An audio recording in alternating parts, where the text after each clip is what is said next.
ఒక్కోలా చెప్తున్నాడు. అసలు ఎలా ఉంటాడు వాడు? ఎదురుగా ఎలాంటి వాడున్నా తలదన్నేలా ఉంటాడు.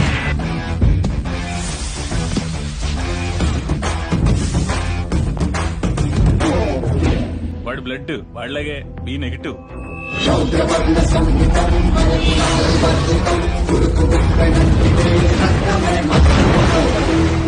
వాడి నరాలు నరాలు కావు.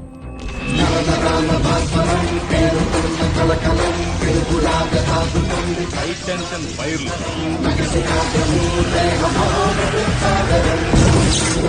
అందరి గుండె నిమిషానికి 72 సార్లు కొట్టుకుంటే వాడిది 42 సార్లే కొట్టుకుంటారు. నెపోలియన్ హార్ట్ అంటారు. దీనివల్ల హార్ట్ స్ట్రోక్ వాడికి రాదు, వాడి వల్ల ఎదుటోడికి వస్తుంది. వాడి బాడీలో మోస్ట్ డేంజరస్ పార్ట్ కళ్ళు.